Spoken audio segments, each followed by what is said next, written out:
So Franco, you came all the way to Los Angeles to ask Dr. Emmert, the president of the NCAA, one question. How did you think it went? Well, I really wanted him to touch upon why didn't he give Joe Paterno and Tim Curley the benefit of the doubt. I mean, they're two great individuals who have done so much for Penn State, have great reputations. So you would think that they would give them the due respect and the benefit of the doubt, and that they would support people in the athletic department and really look into this. So I wasn't happy with his answer at all. He really didn't answer it. How he found Joe Paterno guilty when Jerry Sandusky in those two time frame incidences was found not guilty. So him not addressing that was also, I guess, very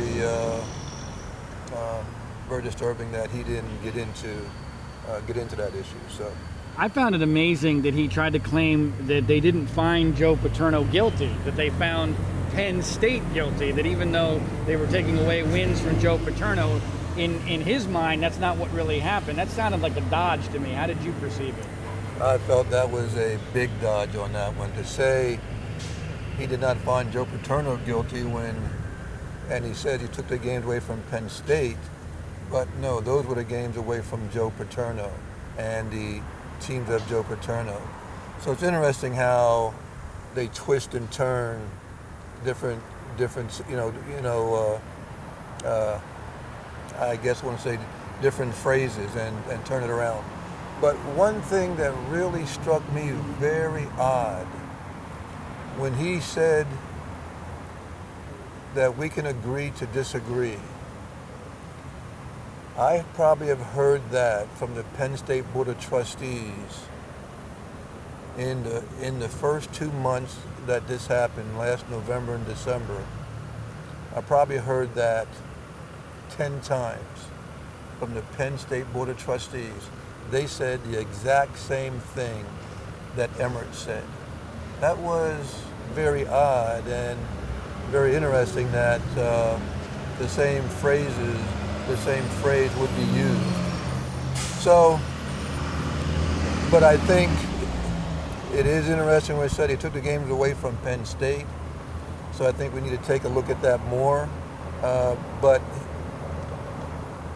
I guess it still deals with the Penn State athletic department. And so there's some things that we have to investigate more with that. I would like to know what Joe Paterno was supposed to do in 1998, based upon the information he had. I mean, as far as we know, it was illegal for him to even have knowledge of the investigation. There's no evidence he had an intimate knowledge of the investigation. The authorities had already investigated and exonerated Jerry Sandusky in 1998. So what was Joe Paterno supposed to do in order to avoid punishment in 1998? I would love to get that answer, wouldn't you? Well, you know what? I was hoping that he would have addressed that in how did he find Joe Paterno guilty, that what did he really base that on, and he really took it away from himself and threw it upon this committee who, and so I did ask him in the end, I would like to address his board because I would like to get some more answers from the committee on what was their thought process and really how did they come to that conclusion. Because in the end, they came to a conclusion based upon certain things. So, so this is far from over. And matter of fact, being here today just made me realize that this is just the beginning with the NCAA. This is far from done. Now, you went up to him afterwards and you asked him another question or tried to talk to him, and he kind of scattered away out the back door. Tell us what happened there. That's when I asked the question. I went up to him that, can I address the board of the NCAA? And he said he will bring it up at the next meeting. And then try to discuss some other things, but they came in and they did whisk him away. What did you think of him going out the back door like that with blocking backs? You got blocked. I got blocked. Well, you know what? I really, he didn't come in the same way, so I really don't understand why he had to go out that way. It really wasn't that type of a meeting or that type of a crowd that he needed people escorting him out and definitely escorting him out the back door. That really didn't make any sense. So talk to me about you, Franco. You on the drop of a hat decide to come from Pittsburgh to Los Angeles. You take a lot of time, the money, whatever, the aggravation to be here just for a limited opportunity to speak to the president of the NCAA. What's driving you to make that kind of commitment?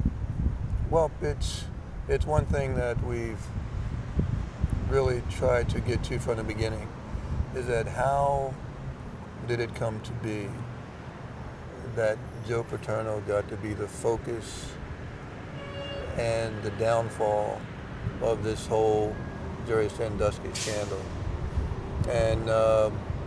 And that's what we need to find out, and that's what we're looking for, because we know Joe Paterno, we know Tim Curley, we know the type of culture they have at Penn State, the culture they have at a football program, and the one that the NCAA portrayed and our board of trustees portray, that is not the Penn State culture. And so with them trying to do that, portray that type of culture, is not acceptable. So we're in this for the long run. Last question. So apparently the police got called because they were upset about how things were going. What did you make of that, and how did the interaction with the police go? Well, I think mostly they came after you. Well, that's not unusual. From what I understand, it wasn't about me. Well, somehow they got confused there. So I guess it was guilt by association. That's not the first time that's happened, I'm Franco. sure. Thanks, Franco. Thanks for coming today. Appreciate it. Okay.